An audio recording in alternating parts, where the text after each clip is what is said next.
Ravi de vous retrouver sur les antennes des médias leaders Truth TV et Watt FM. Merci de prendre rendez-vous avec l'actualité tous les matins sur justement nos médias. Vous le savez, nous sommes accessibles en un clic sur les plateformes Facebook et YouTube. Je suis Adam Scalet Ouedraogo, président de ce tribunal. Avec moi sur ce plateau, les juges au siège, Bernard Bougma, Geoffroy Vaha. Bonjour et bienvenue.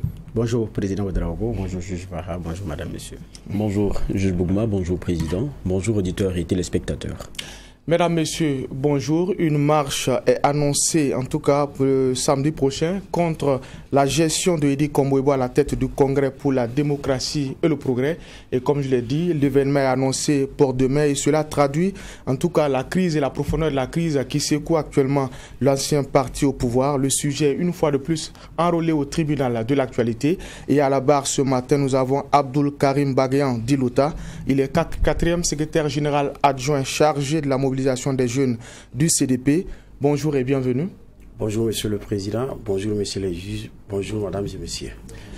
Alors, selon les informations que nous avons, vous êtes sur la liste des 3 membres du bureau exécutif national suspendus pour 6 mois. Nous aurons le temps de revenir sur cette actualité-là, mais avant, nous allons ouvrir la première fenêtre de cette émission, les avant-propos.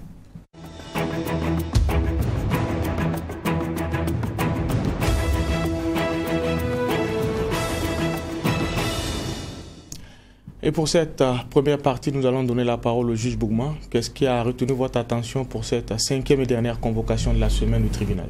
Merci. Moi, ce qui a retenu mon attention, c'est la dernière intervention de notre invité d'hier, qui, répondant à la question par rapport à la main du politique qui est très présente dans l'organisation du FESPACO, dans sa dernière réponse, il a dit que effectivement le politique est très présent et ce n'est pas que le politique doit quitter, ce n'est pas que l'administration doit quitter, mais il faut créer une parfaite symbiose de sorte que les acteurs premiers concernés par le FESPACO, par le cinéma, puissent être mis en lumière, que ces acteurs-là puissent être mis en chose, bien présentés.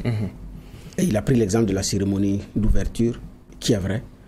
Aucune mention n'a été faite à l'endroit de ces personnes-là. Les jurys n'ont pas été évoqués.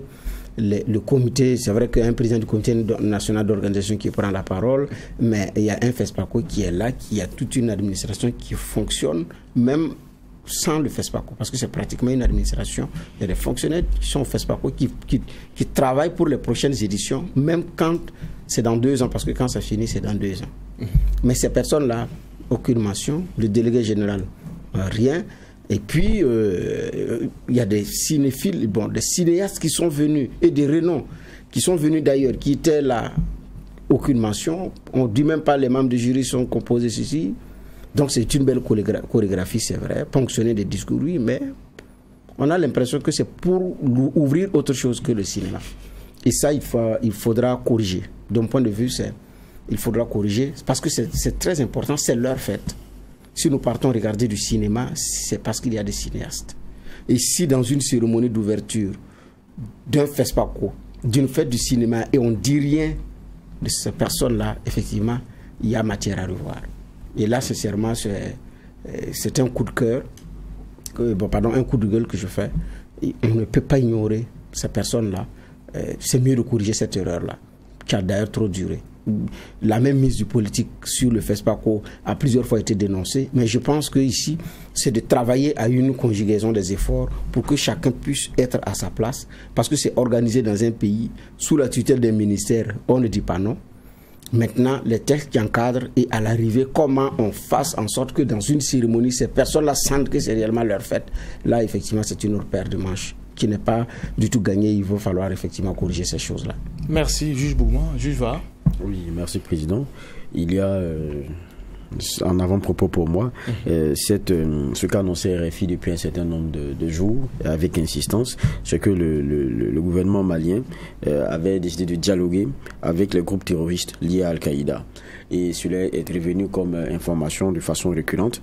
Il y a eu un communiqué qui est venu trancher de façon très claire et de façon ferme. Et c'est un communiqué du gouvernement malien qui dit « Aucune organisation nationale ou internationale n'a été mandatée officiellement à ce jour pour mener une telle activité. » Alors qu'on parlait d'un haut conseil islamique, qui aurait assumé cette dynamique-là. Maintenant, sur le RFI, c'est que le Haut Conseil lui-même avait fait cette confession-là, et ils disent même que c'est le ministre qui a révélé, le ministre, je pense, des Affaires religieuses, qui avait révélé ses sources. En tout cas, c'est ce que dit RFI. Mais je pense que le communiqué malien vient trancher. Maintenant, la question qu'on se pose, est-ce que sous cap, il n'y a pas des contacts qui sont faits, parce qu'en la matière, ça ne se fait pas forcément au vu au sud de tout le monde. Ce sont souvent des stratégies qui sont moins sûres, et puis gérées beaucoup loin des bruits et tout.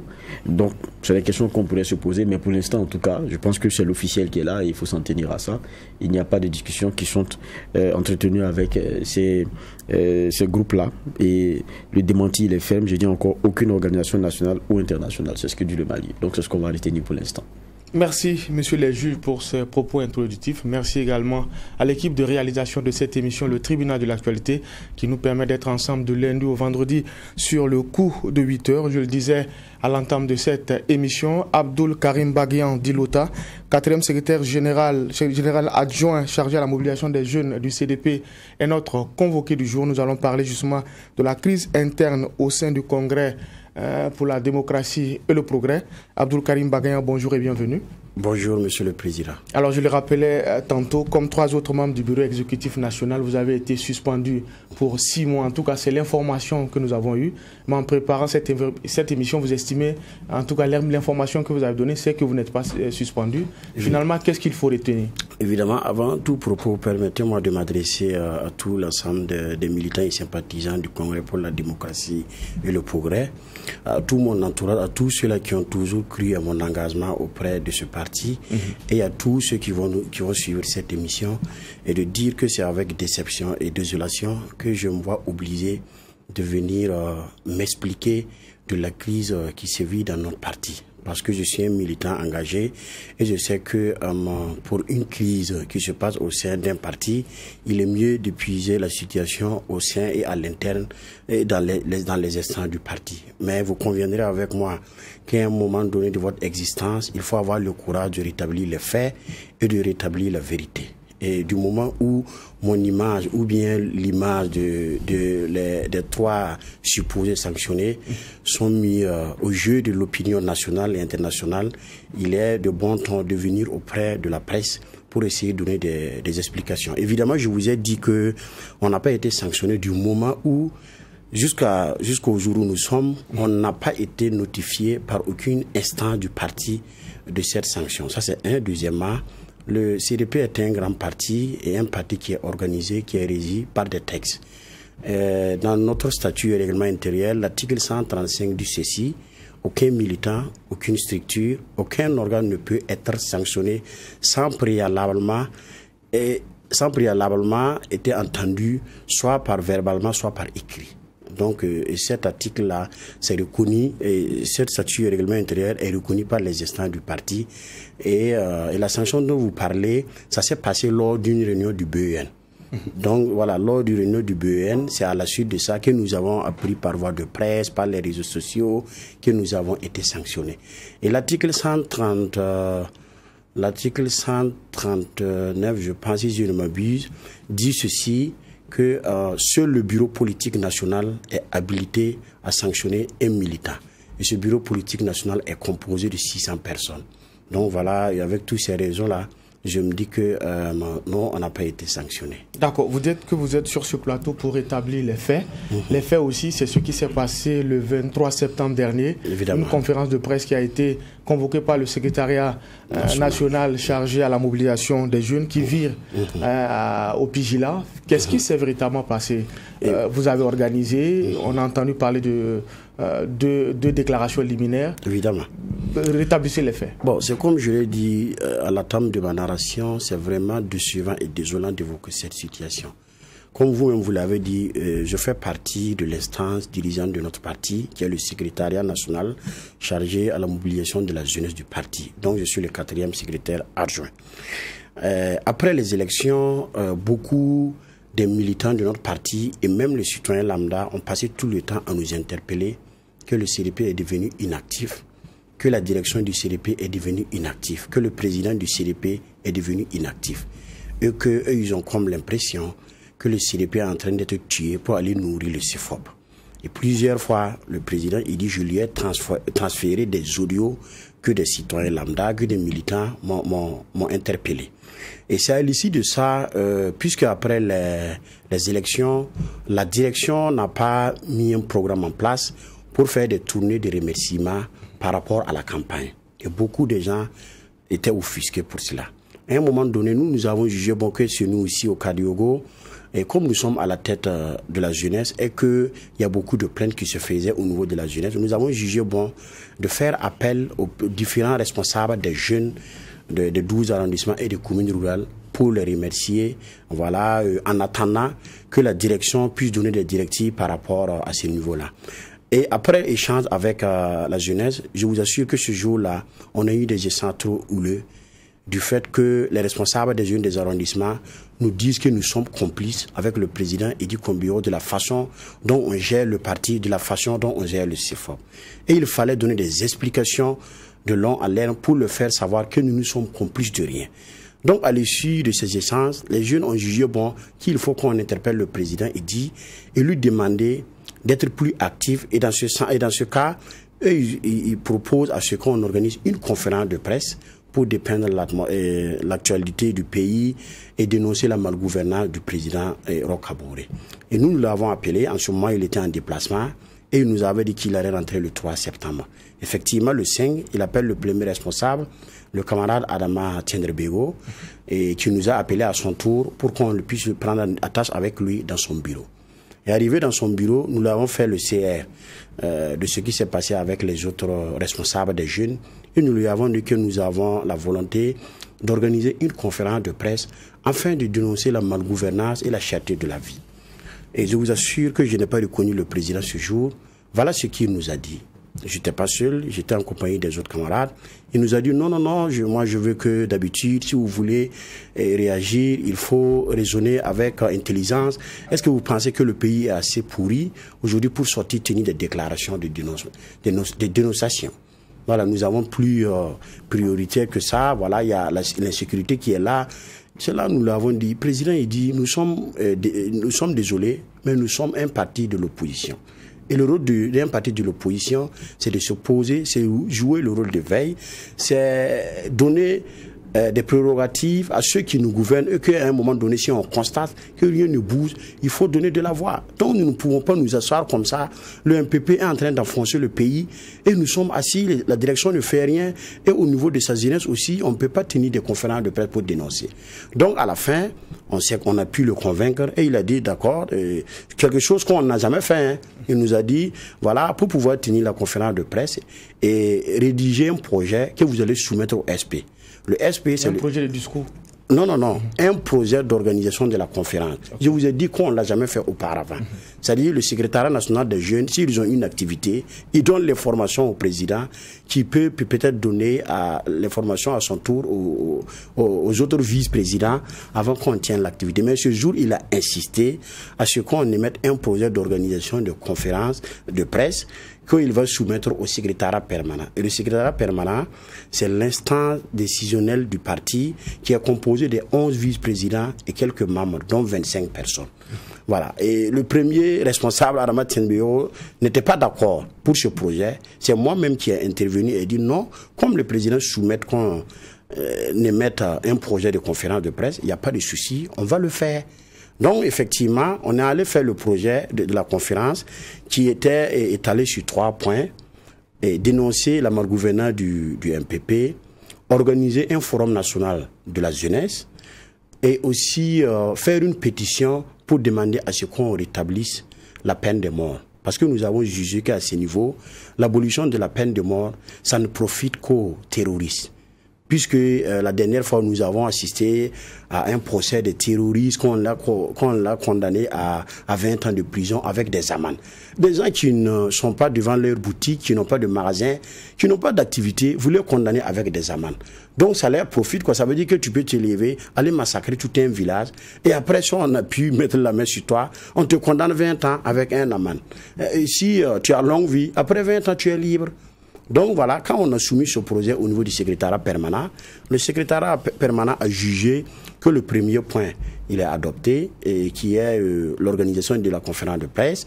Le deuxième point, qui est la convention des jeunes du parti, ils ont acté et ils ont autorisé, mais que le troisième point est très sensible vu le contexte actuel.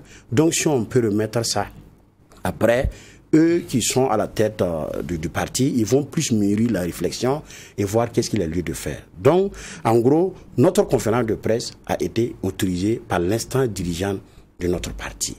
Maintenant, on a convoqué les autres responsables des jeunes qu'on s'est retrouvés au siège du parti, essayer de leur donner l'information et qu'ensemble, on a décidé d'arrêter la date du 23 septembre pour l'organisation de la conférence de presse. Après que tous les autres camarades sont tombés d'accord sur la date, nous avons pris attache avec le président Edi pour aller l'informer, lui dire que nous avons arrêté la date du 23 septembre pour la conférence de presse et il nous a dit d'aller élaborer une déclaration, après l'amener pour amendement.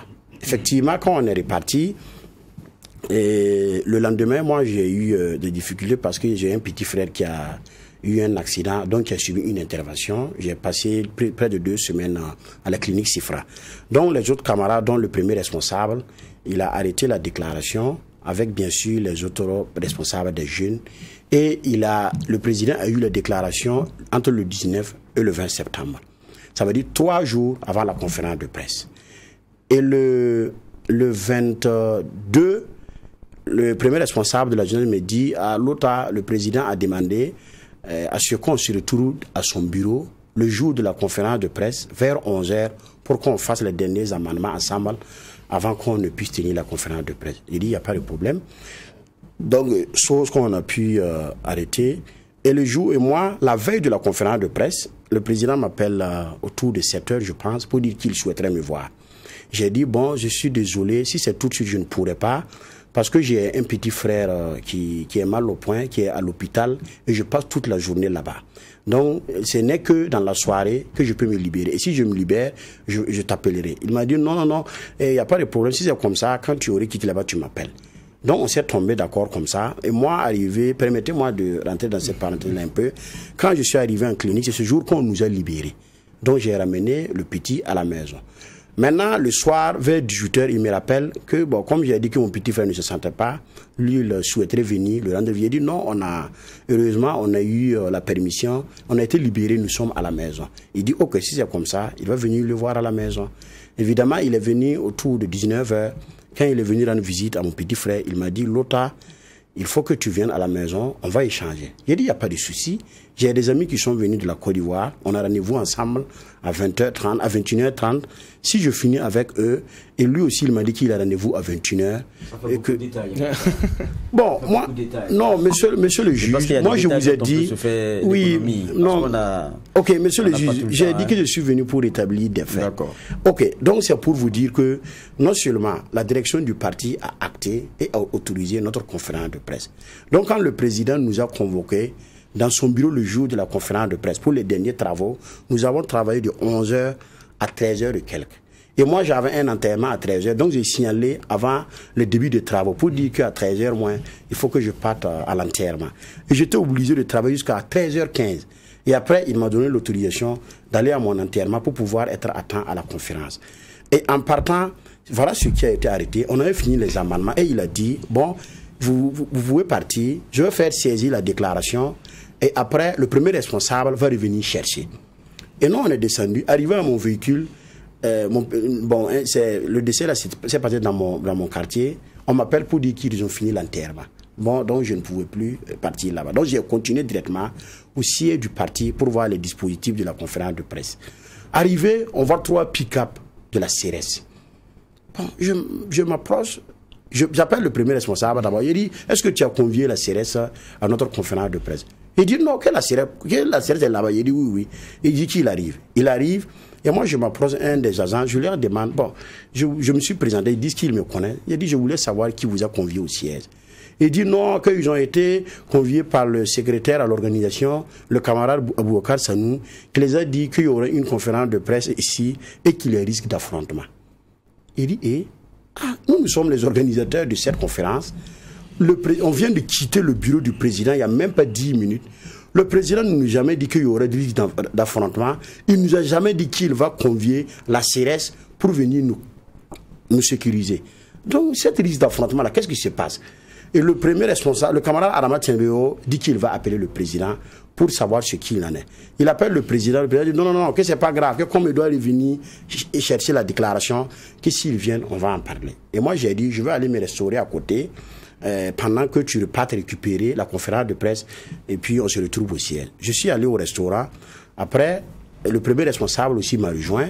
On était en train de manger vers 14h57 que le président a appelé le premier responsable pour lui dire de venir, que la déclaration elle est prête. Bon, et moi j'attendais toujours vers 15h et quelques, moi j'ai rejoint le siège. Et après je vois le premier responsable, le camarade Adama Tiendebeo, qui revient tout fâché. Il dit, mais notamment je ne comprends pas le président. Il dit, qu'est-ce qui ne va pas? Que je suis arrivé, il a fait appel à un CIB de la gendarmerie dans son bureau. Il me tend une déclaration et il me dit non. Et voilà, quand vous êtes parti, j'ai vu le camarade Nyunga et Modeste pour qu'on revoie la déclaration. Et voilà, laissez ce qu'on avait fait là, voilà. Et puis vous lisez ça. Lui, il dit non, mais camarade président, nous avons rédigé la déclaration avec les autres responsables des jeunes. On a amendé tout de suite avec la présence du camarade Lota. Puisque le camarade conséquent, lui, il était malade le jour de la conférence, il n'a pas pu effectuer le déplacement. Mais maintenant, à 30 minutes de la conférence, vous me soumettez une autre déclaration que vous avez travaillé avec les deux camarades, sans notre avis, et sans mon avis, sans l'avis du camarade Lota, et sans l'avis des autres camarades. Donc, moi, sincèrement, je ne peux pas aller lire, cette conférence, cette déclaration dont j'ignore le fond, le contenu. Et en même temps, quand on partait, j'avais oublié cette parole, quand on partait de son bureau, il avait demandé, et il a insisté, il avait demandé que ce soit le camarade Adama Tiendebeo qui lise non seulement la déclaration seul et qui réponde les questions seul. Et que parmi nous quatre là, personne n'intervienne. Et moi, je me suis opposé. Devant lui, j'ai dit, camarade président, il faut que tu nous donnes du respect et de considération. Nous sommes des militants majeurs et nous sommes des responsables à la jeunesse. Vous ne pouvez pas vouloir qu'on tienne une conférence de presse et vouloir nous dicter votre loi. D'accord. Alors, voilà. On a beaucoup de détails. La suite, on la connaît puisqu'on a couvert cette conférence de presse. Monsieur le juge, première question. Oui, première question, c'est parce que ça s'est terminé quand même que le poisson. Parce qu'il dit qu'il y a une déclaration finalement, qu'est-ce qui s'est passé au siège là? Ok. Parce que ça, c'est ce qu'il a dit, c'est avant. Oui, ça c'est arrivé au siège. Voilà. L'autre, vous dites que Adama Tiendebeo dit que le colonel est venu avec une déclaration et tout fâché. Et... Non, je n'ai pas dit qu'il est venu avec la déclaration. Puisqu'il n'a pas pris la déclaration. Ah, il a refusé de prendre. Oui, il n'a pas pris. Il a dit au président que c'est la déclaration que nous avons travaillé là-dessus qu'il va aller lire. Ok, mais ça c'était déjà mis au propre. Je suppose que c'était déjà mis au propre. Hein? Oui, c'est sûr. Comment on appelle ça? Il y avait le modèle PDF, voilà, sur le téléphone. Donc, la version PDF. Et donc lui, il a dit, c'est la version définitive que nous avons acceptée ensemble, que finalement il va lire. Justement. Ok. Et le président dit quoi? Oui, le président dit qu'il n'y a pas de problème. De lire ça? Oui, non, il a dit, comme lui, il a dit qu'il ne peut pas lire une déclaration qui a été soumise à 30 minutes de la conférence. Il ne peut pas le lire. Le président dit qu'il n'y a pas de problème. Et il est parti. D'après le premier responsable, ce qu'il m'a rapporté, c'est parce que le président m'a coupé. Mais arrivé, qu'est-ce qui s'est passé? Voilà, arrivé, il me donne l'information. J'ai dit, mais si c'est comme ça, le président, non, on ne le comprend pas. La conférence de presse a été autorisée par la direction du parti et nous avons travaillé en symbiose avec lui. Je ne peux pas comprendre. Non seulement, il a convié la CRS sans nous signifier. On n'a pas été informé. Non, moi je parle même à partir du moment où la conférence a commencé. Et non, il y a eu il y a avant, puisque... Bon, en fait, permettez-moi d'insister parce qu'on n'a pas assez de temps. Ok, d'accord, il n'y a pas de souci. 52 minutes. D'accord. Donc, voilà, donc on vous a laissé largement le temps d'expliquer. Il n'y a pas de souci. Je donne de la précision. Nous, on a laissé largement le temps d'expliquer pour que les autres puissent comprendre ce qui se passe. Maintenant, nos questions, c'est pour les zones d'ombre. C'est pourquoi je pose la question de savoir maintenant, après tout ça, il y a eu le cafouillage à la conférence. Justement, merci. Une fois sur le présidium, le MC a annoncé le début de la conférence de presse. Le premier responsable, Adama Tiendebeo, a commencé la lecture.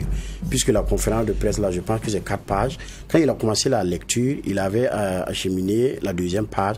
À un moment donné, le camarade Modeste Ouedraogo se lève devant la presse et prend la déclaration, il la déchire et l'autre camarade Nyunga, arrache le micro. Et ils disent que la conférence ne va pas se tenir. Comme il y avait des conférenciers, il y avait les jeunes militants au siège, ils ont jugé que c'est un respect vis-à-vis de la direction du parti et vis-à-vis des premiers responsables de la jeunesse. Pourquoi ils ont fait ça? Bon, sincèrement, c'est la question dont je me pose. C'est la question dont je me pose. C'est comme je vous ai dit. Non, mais vous êtes ensemble, vous avez organisé une conférence de presse. Si. Vous connaissez bien. Oui. Pourquoi ils ont fait ça? Bon, ils ont fait ça parce que le président n'a pas voulu qu'on tienne la conférence. C'est lui qui leur a dit de faire ça? Je n'ai pas les preuves. Mais pour moi, l'intelligence qui m'anime est que le président a commencé d'abord à vouloir nous dissuader de laisser le premier responsable se tenir la conférence de presse. Et moi, c'est parce que vous dites que vous n'avez pas assez de temps. Il m'a convoqué à la veille, chez lui à la maison. Et nous avons échangé de 22h à 1h du matin, où il m'a demandé de ne pas parler de la gestion du parti lors de la conférence de presse. Alors, ok, d'accord. Oui. C'est combien de projets de déclaration vous avez soumis pour amendement? Non, c'est toute la déclaration. Non, c'est une seule déclaration. Il y a eu plusieurs autres déclarations que vous avez remis pour amendement. Non, voilà, c'est bien de donner ces détails. Puisque pour une première fois, le premier responsable a dit qu'il lui a envoyé une déclaration. Et il y avait un paramètre là où on demandait du fait que le président Roch Kaboré a failli à son serment qui est de protéger le territoire, les biens et les hommes, il devrait démissionner. Et le premier amendement que le président Idi a fait, il a dit non, que ça ne fait pas bien de demander au président Roch de démissionner, qu'il faut enlever ce paramètre-là. Le deuxième paramètre, il y avait eu un paramètre aussi dont on parlait, que pour pouvoir reprendre le dialogue politique, nous exigeons le retour sans condition du président Blaise Compaoré et les exilés. Et à ce niveau, le nom du président Blaise Compaoré a été enlevé et il a dit les exilés. Donc, et comme ça a été amendé, le premier responsable allait faire une autre déclaration avec tous ces amendements et le renvoyer. Et le dernier jour, le 22, quand il nous a conviés encore dans son bureau, il a demandé à ce qu'on l'envoie une autre déclaration. Mais il y avait une ligne qui concernait aussi le congrès du MPP, qui était aussi querellé. Non. Il y avait une phrase aussi oui, que c'est dans ces conditions que le MPP s'entête à organiser son congrès et tout et tout. Oui, mais ça n'a pas été discuté. Ça n'a pas été discuté. En quoi on peut nous empêcher de... Non, je pose la question de savoir. Nous avions aussi entendu qu'il y avait ce bout de phrase également qui faisait problème parce que c'est un congrès qui est statutaire. Vous-même, vous préparez votre congrès extraordinaire dans ces mêmes conditions de sécurité. Oui. Vous savez, nous sommes un parti de l'opposition, monsieur le juge. Oui, je sais que vous êtes un parti de l'opposition. Voilà, et quand on a un parti de l'opposition, notre rôle, c'est de titiller la majorité. Voilà, c'est des mots en passant comme ça. Et donc, je ne vois pas un problème à cela. Moi, je n'ai pas dit qu'il y a un problème. Je pose une question. Je voulais avoir des précisions. Moi, je n'ai pas dit qu'il y a un problème. Je ne juge pas. Moi, je posais seulement la question de savoir. Le congrès, il est statutaire. C'est un congrès extraordinaire. Évidemment. Vous allez organiser un congrès extraordinaire bientôt, dans ces conditions d'insécurité. Maintenant, bon, si vous dites que comme vous êtes un parti de l'opposition, tout est matière à titiller, bon, il n'y a pas de souci. D'accord. J'y vais. Oui, on vous a écouté, on a vu un peu le déroulé des choses. Mais moi, vous disiez au début les griefs que vous aviez contre votre président de parti. Mais moi, peut-être ce sera ça la première question parce que c'est les motivations profondes qu'on veut interroger ici. Vous dites, vous ne le sentez pas. C'est comme ça qu'on va résumer la chose. Et qui n'est pas aussi acerbe que vous vouliez face au pouvoir. Moi, je me rappelle qu'il n'y a pas longtemps, il y a eu Solane. Oui. Je pense que c'est sous son leadership qu'il y a eu la marche. Après, il y a eu le dialogue direct. Ils ont claqué la porte. C'est après certains engagements et puis certains points cédés d'ailleurs par le gouvernement qu'ils ont accepté de revenir à la table de discussion. On a vu toutes ces péripéties-là. Vous vouliez qu'il fasse quoi d'autre? Pour qu'il vous prouve assez qu'il a la niaque, qu'il a la poigne face au pouvoir aujourd'hui. Qu'est-ce que vous voulez qu'il fasse? Ce qu'il y a lieu de rétablir ici, nous sommes loin d'être des jusqu'au-boutistes. Et nous n'avons rien contre le pouvoir en face. L'incompétence de ce pouvoir est connue de tous. Ce n'est pas nous qui le disons.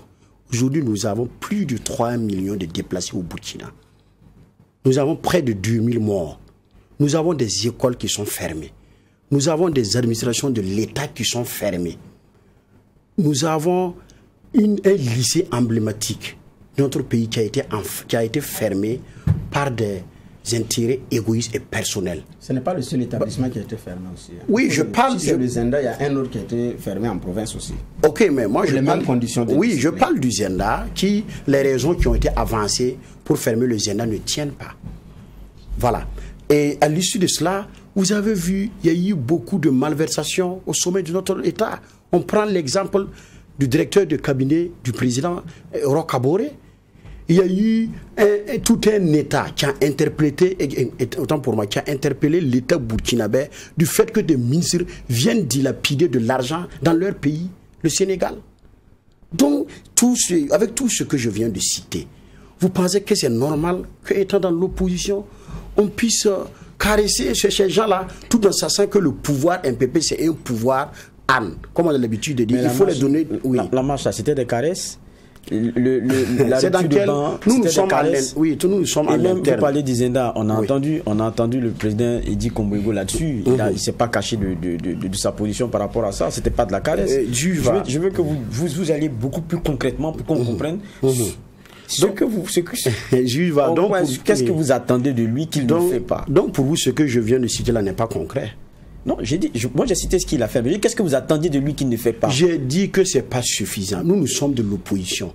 Et quand on est dans l'opposition, nous sommes les porte-voix des vulnérables. Nous sommes des porte-voix de la... Regardez la flambée des prix.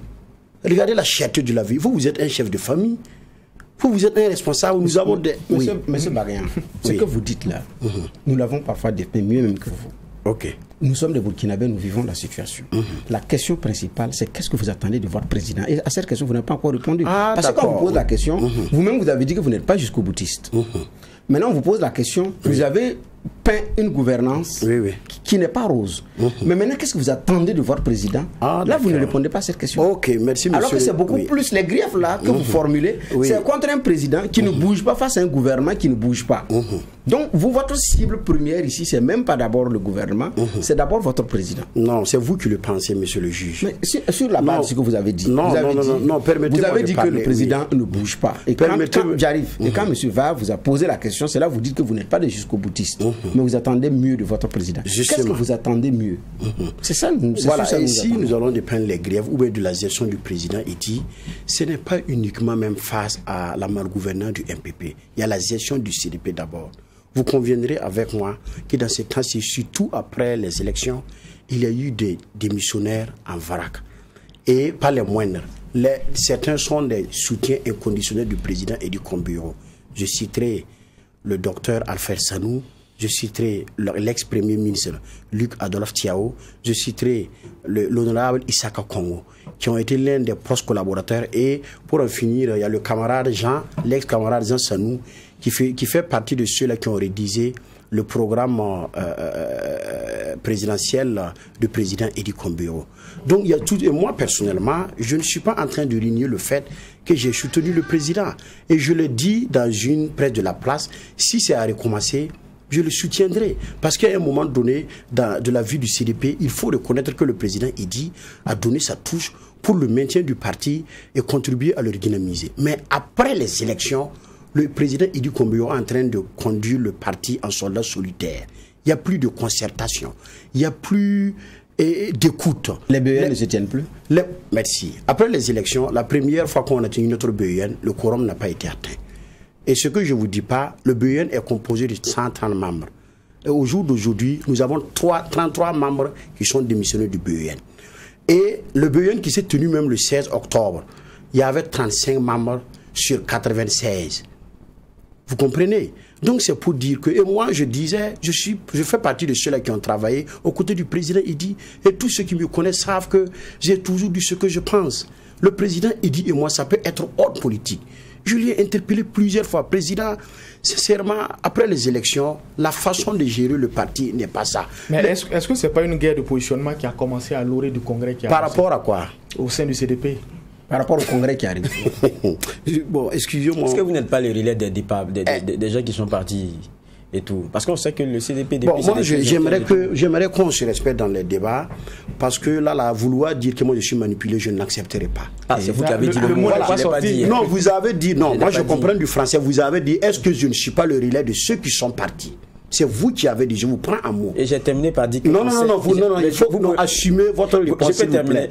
Jules va, assumez votre question. Vous avez dit, est-ce que je ne suis pas le relais de ceux qui sont partis? Ça veut dire, est-ce que je ne suis pas manipulé? Monsieur Bagay, calmez-vous, on va se comprendre. Laissez Jules va préciser sa question. Ce qui est intéressant, c'est que vous avez eu votre sang qui est monté, tant et si bien... Non, je suis de nature comme ça. Tant et si bien que, pour la phrase d'après, je crois que vous avez été sourd. J'ai dit, est-ce que vous n'êtes pas le relais de ceux qui sont partis? D'autant plus qu'on connaît les crises qu'il y avait en interne. Vous pouviez ne pas avoir été aussi heureux qu'eux, mais avez décidé de rester. Oui, justement, du moment où je suis en interne... Et puis vous pouvez être aussi manipulé. C'est un homme politique. Voilà, merci. C'est ce que je vous prends par mot et je vous demande de me respecter. Vous ne pouvez pas me traiter de manipulé, puisque l'intelligence, là, c'est pas... Il n'y a pas un trans-burkinabé qui doit être intelligent. Tout le monde est intelligent à leur manière. Et l'intelligence qui m'a animé d'accompagner le président Edy de 2015 à maintenant, c'est cette intelligence qui m'anime de voir et de reconnaître que la gestion du parti n'est pas ça. Et que je l'ai toujours interpellé en off, entre lui et moi. Donc je l'ai toujours interpellé. Mais peut-être que vous épousez aussi les idées de certains qui sont partis. Épouser les idées, moi je n'épouse que les idées du CDP. Et au CDP, nous sommes un parti de l'opposition. Et le rôle de l'opposition, c'est de s'opposer, c'est de dénoncer. J'ai réussi à vous faire sortir de vos concepts. Alors, vous dites que le BN n'est pas un homme, mais on sait que les uns et les autres délibèrent sur la base des quorums. La dernière rencontre, est-ce que le quorum était atteint? Le quorum n'était pas atteint. Parce que dans les statuts et règlements intérieurs du CDP, il faut 2 tiers plus 1 pour pouvoir tenir le BEN. Et pour 94 membres du BEN, si c'est 35 qui sont présents, vous êtes d'accord qu'avec moi, les 2 tiers plus 1 n'est pas atteint. Voilà. Alors maintenant, entre vous, vous l'avez bien dit, entre vous et Edy, c'était vraiment le parfait harmonie. Et c'est toujours le parfait harmonie. Qu'est-ce qui ne va pas? Bon, qu'est-ce qui ne va pas? Mais on a une crise dans le couple. Non, j'ai comme l'impression que le président Edy ne veut pas qu'on lui dise la vérité, qu'on lui dise de revoir sa façon de gérer le parti. Et moi, tous ceux qui me connaissent et qui m'ont frotté savent que je ne peux pas fermer les yeux devant une situation que je vois que ça ne va pas. Alors, lors des derniers griefs, sa présence également au niveau du mémorial Thomas Sankara a fâché beaucoup au niveau du CDP. Vous faites partie de ceux qui n'étaient pas d'accord qu'il y soit? Bon, et à ce niveau-là, il faut qu'on rétablisse les choses et de dire que, comme je l'ai dit, j'ai eu le temps de travailler auprès du président Edy Kombero, même si c'est dans le cadre du parti. C'est un monsieur qui est très très intelligent, il est futé et il est très responsable. Et toute action que le président Edy pose, c'est en toute connaissance et cause. Voilà. Donc je dirais que, à ce que je sache, aucune direction, aucune instance du CDP n'a mandaté le président Edy d'aller au mémorial Thomas Sankara. Aucune instance du CDP. Et moi, en tant que pro-Blaise Compaoré, je ne peux pas être pro-Thomas Sankara. Je ne peux pas, je suis désolé.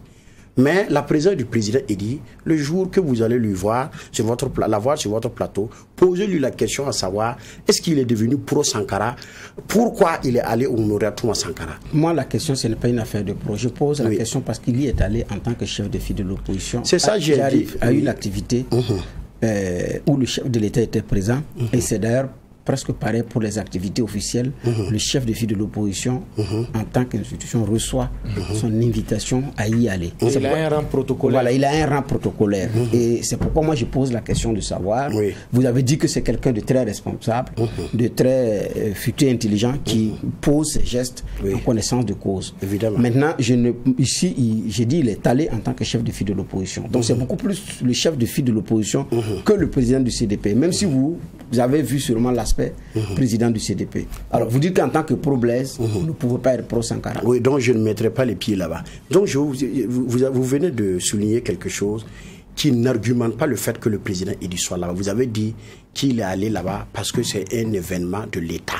Ça n'a rien à voir. Quand le président Blaise Compaoré était dans les affaires, combien de fois on a organisé des événements de l'État, quand on a invité Maître Benoît Sankara qui a toujours décliné. Deuxièmement, le fait que le président Edy soit chef de file de l'opposition ne lui donne pas quitus de partir à son nom, puisqu'il a été mandaté par un parti. Le président Edy n'est pas si fort par nomination. ou par un autre cadre. Non, c'est le CDP qui a voté le président Idi pour qu'il soit le chef de file de l'opposition. Vous reconnaissez Thomas Sankara comme héros national?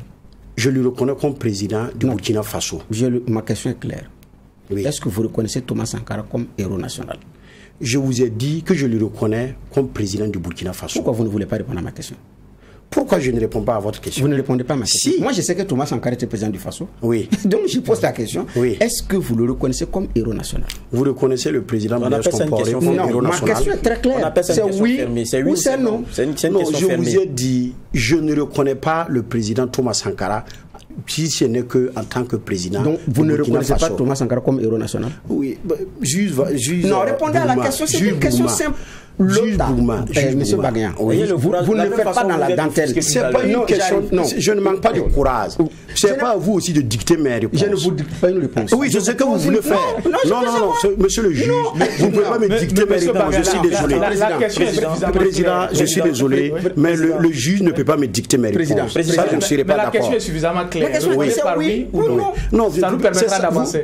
Président, je suis désolé, mais vous aussi, vous voulez me dicter mes réponses. Président. Non, ok. Parce que non, c'était chaud entre lui et moi tout à l'heure. C'est Bernard qui a pris le relais. Permettez-moi de prendre le relais. Parce que tout à l'heure, j'ai senti le sang monter quand j'ai. Je l'ai fait à dessein. Je l'ai fait à dessein. Et puis vous avez été clair et direct dans vos propos. Oui. Ça m'étonne que vous allez dans de faux fuyants maintenant. Bon, quoique. Mais héros national, qui fait Sankara héros national? Pardon? Qui fait Sankara héros national? Bon, c'est vous qui le dites. Est-ce que moi j'ai reconnu qu'il est un héros national? Non, moi je ne parle pas de vous. Oui. Là ça devient intéressant. Qui fait Blaise Compaoré qui fait Sankara héros national? Oui, mais votre est-ce que dans la constitution du Burkina Faso, il est dit que si tu ne le connais pas, que Sankara est, que c'est le président Sankara héros national? Ah, vous ne le connaissez pas qu'il est héros national? Non, je vous ai posé une question. Est-ce que dans notre constitution, il est inscrit? Mais vous avez il n'est pas inscrit dans la constitution. À moins qu'on le change le format de l'émission, c'est nous posons les questions. Ah oui, mais permettez-moi d'utiliser mon intelligence pour vous répondre aussi. Ce qui me pose problème avec notre invité, oui. il dit que lui, en tout cas, il ne mettra jamais les pieds. Et on sent ça, c'est vous. Oui. On parle de Idi. Oui. Mais on donne les raisons pour lesquelles Idi est allé. Oui. Vous dites, je ne reconnais pas le monsieur. C'est pas vous. Non. C'est pas vous le sang du Burkina. Vous m'avez posé la question, du même chez vous. Vous ne pouvez pas penser à ma place. Non. Voilà, vous m'avez adressé une question. On ne demande pas pourquoi vous n'êtes pas allé. Mais vous la question pas, ça c'est pas notre souci. Mais comme ça, vous laissez le jour que le président Idi sera sur votre plateau, posez-lui la question. Mais c'est vous qui avez dit, c'est vous qui dites que vous n'êtes pas d'accord avec le fait. Mais c'est vous qui m'avez posé la question. Je m'indigne du fait qu'un président du CDP soit à la commémoration des 34e anniversaire de Thomas Sankara. Ça, je m'indigne. Que Blaise Compaoré lui-même a élevé au rang de héros national. C'est vous qui le dites. Écoutez, ce qu'il y a lieu de... C'est qu'il y a lieu de rétablir dans les faits. Monsieur Bagnan, que vous ne soyez pas pro Sankara, nous pouvons comprendre. Mais dites que c'est nous qui avons dit que Sankara est héros national, c'est faux. C'est votre champion Blaise Compaoré qui l'a dit à un discours officiel. Au lendemain du 15 octobre, il a même promis une sépulture digne à la hauteur de Thomas Sankara et qu'il a élevé au rang de héros national. Il y a le rond-point des héros. Quand vous arrivez, le nom de Thomas Sankara est en haut. Ce n'est pas nous, c'est toujours Blaise qui a même bâti ça pour la mémoire des héros, dont Thomas Sankara. Ce n'est pas nous. C'est pourquoi moi je vous ai posé, est-ce que vous le reconnaissez comme héros national? Maintenant, venir dire que c'est nous qui avons dit que Thomas est héros national, c'est faux, c'est pas nous. Bon, c'est les pros, c'est ceux qui sont pro Sankara. Donc Blaise est pro. Ceux qui sont pro Sankara. Donc, quand vous aurez le président Blaise Compaoré sur votre plateau, posez-lui la question. Non, quand vous aurez le président Blaise Compaoré sur votre plateau, posez-lui la question. On va évoluer dans le débat. En tout cas, on a eu votre réponse. C'est l'histoire aussi du Burkina Faso. Alors, il y a une marche qui est annoncée samedi prochain, donc demain, pour dire non à la gestion de Idi Komboigo. Est-ce que officiellement vous êtes à la manœuvre? Est-ce que vous êtes initiateur de cette marche-là? Justement, puisque nous avons jugé que lors de l'UBN passé, que je vous ai signifié tout à l'heure, le quorum n'était pas atteint. Et cette instance-là n'est pas habilitée à prononcer une sanction à notre égard. Donc nous avons jugé que c'est un abus du pouvoir. Donc c'est dans ce sens-là que nous avons émis une demande au niveau de la mairie centrale pour demander l'autorisation afin de marcher et demander le départ du président Idi. D'accord. Vous avez dit quelque chose d'assez intéressant au début de l'émission. Vous avez estimé qu'en politique, souvent ce qui sied, c'est de laver le linge sale en famille. Oui. Aujourd'hui, vous êtes en guerre ouverte avec Eddy Komboigo. Est-ce que du même coup, vous ne sciez pas la branche sur laquelle vous êtes assise parce que vous portez un coup dur au CDP également? Non, comme si vous voyez que dans l'entame de ma narration, j'ai évoqué ce cas. Et j'ai dit qu'à un moment donné de ton existence, il faut avoir le courage de rétablir les faits. Nous, il y a eu une communication autour du président Eddy Komboigo qui tente de salir notre image et de faire quoi à l'opinion que c'est nous qui sommes à la hauteur de ce qui se passe. Et c'est ça, c'est non, et c'est archi faux. Donc voilà pourquoi je l'ai dit. Nous, on aurait voulu. Normalement, là, quand il y a eu les dérapages au siège le 23 septembre, le président Eddy, en tant que président, il devait appeler le secrétariat pour leur demander des comptes. Qu'est-ce qui s'est passé au siège? Chose qu'il n'a jamais fait. C'est le lendemain qu'il a saisi la commission de vérification et de contrôle, nous demandait de nous écouter pour indiscipline. Et quand on est arrivé, on a dit à la commission, pour nous écouter, il faut qu'on écoute aussi le président. Parce que nous avons organisé la conférence de presse avec l'approbation de la direction et en synergie avec lui. Effectivement, la commission est tombée d'accord, il nous a écoutés, il a écouté le président et il a écouté les deux autres camarades. Et après leur synthèse, leur rapport, il est dit que s'il y a lieu de sanctionner, il faut sanctionner nous tous, y compris le président, parce qu'il a été mis au courant. Il a fait convoquer la CRS sans nous informer. Et mieux, il a convoqué la CRS le 22, la veille même de la conférence de presse. Il a fait appeler la CRS par son chargé à l'organisation qui disent qu'il y avait un risque d'affrontement où nous, on n'a pas été informés. Bon, donc, le rapport disait que si des gens sont coupables, c'est vraiment nous tous. Et ils souhaitent qu'il y ait de l'entente au sein du parti. Okay. Mais le président n'a pas tenu compte de ça. Il a fait savoir aux yeux de l'opinion nationale et internationale qu'il y a une sanction qui a été prise à notre rencontre. Je veux savoir, la sanction elle est venue avant qu'on vous ait écouté? Non, je pose la question parce qu'en début, lorsque vous évoquiez les différents articles et tout, vous avez dit que vous n'avez pas été entendu. Justement, avant. Alors que là maintenant vous dites que vous avez été entendu. Effectivement, on a été écouté pour la bagarre qui s'est produite le 23. Maintenant, la sanction qu'on nous offre, le président Eddy a dit que ce n'est pas pour le 23 septembre, mais le fait que les jeunes sont venus au siège demandant sa démission, que c'est nous qui avons fait venir les sièges là, que c'est nous qui avons fait venir les jeunes au siège. Mais il y a eu il y a eu les autres membres également du BN qui ont été lapidés. Bon, qui par moi? Je n'ai même pas encore terminé ma phrase. Non, vous avez. Le juge m'a posé une question. Et vous avez repris la question, vous avez anticipé la question. Voilà pourquoi j'ai repris la question. On va laisser le juge Bougouma terminer sa question. Non, en fait, il y a eu les autres membres qui ont été lapidés. Qu'est-ce qui s'est passé? Je ne sais pas. Je faisais partie des membres du BEN et quand on a constaté à un moment donné que le quorum n'est pas atteint, on a quitté la salle. Alors que le dernier BEN, vous êtes resté jusqu'à la fin? Pardon? Vous êtes resté jusqu'à la fin? Non. Je suis sorti. On a fait une motion demandant au président de revoir le quorum. Ils ont balayé avec le premier vice-président, le camarade Achille. Donc nous, on a jugé bon de quitter la salle. Parce que je viens de tomber sur une information, on dit qu'il y avait 3 décédés, 20 inactifs, 70 actifs, 6 à l'étranger, 33 démissions. Donc sur les 166 membres, les présents à la réunion étaient 50, donc le quorum était atteint. Non, c'est faux. Mais comme vous n'êtes pas resté jusqu'à la fin, comme vous savez. Oui, mais une réunion, ça s'ouvre, il y a un ordre du jour qui est là. Mais je vous apprends que l'heure de la rencontre là était fixée à 9h30. Et la réunion n'a été commencée qu'à 10h15. Vous voyez? Donc, ce que nous reconnaissons, c'est les 33 et les 35 qui étaient présents. D'accord. J'y vais. Et puis, concernant votre marche, justement, c'est du 23. Voilà. Il y a eu une autorisation, d'abord le 20. Oui. Et puis, après, une interdiction le 21. Évidemment. Qu'est-ce qui a changé? Moi, effectivement, j'aimerais m'indigner aussi sur cette situation et de l'interpeller le maire central que vraiment je suis déchu de lui. Je suis déchu de lui du moment où il n'a pas pris ses responsabilités. Nous avons émis une volonté d'avoir une autorisation en bonne et due forme pour marcher. Chose qu'il a autorisée et 24 heures après, il sursoit, il annule cette autorisation. Mais cela a été motivé? Il y a eu des raisons qui ont été avancées? Mais c'est de quelles raisons? Est-ce que le maire central ne réfléchit pas? Est-ce que quand on a émis l'envie d'avoir l'autorisation, est-ce qu'il ne réfléchit pas? Il fallait réfléchir et voir tout ce qui corroborait autour de ce qui lui a motivé d'annuler l'autre autorisation. Avant de nous donner l'autorisation, non, on ne lui a pas obligé de nous donner l'autorisation. Voilà, et vous voyez même que c'est à 24 heures. Qu'est-ce qui a pu changer? C'est la question dont on se pose. D'accord. Aujourd'hui, vous avez décidé d'aller dans la rue pour régler votre affaire. Après le point de presse qui s'est mal passé, est-ce que vous avez tenté de joindre Edi Komboué pour justement essayer de régler la famille, laver le linge? C'est le président Edi Komboué qui devrait tenter de nous appeler. C'est lui le premier responsable.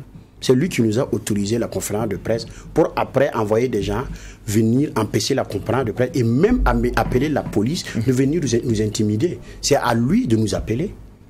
Et le président, il dit c'est qu'à tout moment, s'il m'appelle et à toute heure, je répondrai présent.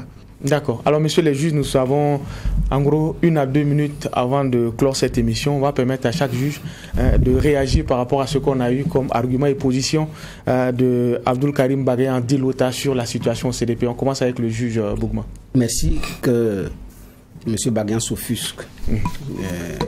Parce qu'il a entendu qu'on dise qu'il est manipulé alors que lui ne l'est pas et qu'il est très intelligent. En politique aussi, la théorie de l'idiot utile est très bien connue. Même les intelligents parfois n'arrivent pas à s'échapper de cette situation. Non, mais moi je peux lui concéder cela. Mais maintenant que M. Bagayan, qui a le courage de ses réponses, refuse de répondre à une question posée, qui est oui ou non, je comprends tout ce qui va comme gêne, parce que c'est son champion qui l'a élevé comme héros national. Et c'est Blaise qui l'a fait et c'est personne d'autre. Et donc, si en le élevant comme héros national, Blaise devient pro-Sankara, parce que ceux qui disent qu'il est héros national sont des pro-Sankara, bon, là je prends acte de cette affirmation et puis effectivement, on avance. La réalité aussi, c'est qu'au Burkina, les uns et les autres parlent de réconciliation, mais ne sont pas prêts à considérer un certain nombre de choses. Alors que Sankara fait partie, je me dis bien, de ce qu'on a aujourd'hui comme héritage. Mais s'il va être le clivage, et même jusqu'à la tombe, on continue de se diviser là-dessus, alors qu'on doit faire un effort, effectivement, on a du chemin à faire. Chacun veut la réconciliation, mais personne n'est prêt à concéder ou à faire un pas. Et ça, c'est ce que je note à travers ce discours. Et ça, c'est l'ensemble des camps. Ce n'est pas parce que vous êtes là, même si c'est un autre camp de Sankara qui est là, moi je tiendrai le même discours, parce que même également dans leur rang, ce n'est pas évident. Ceux qui sont capables, qui sont d'accord pour que les lignes bougent, on les compte du bout des doigts. Donc, et ça, c'est très regrettable. Maintenant, par rapport à ce qui oppose leur président qui trouve qu'il n'est pas aussi actif, il n'est pas aussi bande, pas suffisamment les muscles, et dont ils manifestent contre.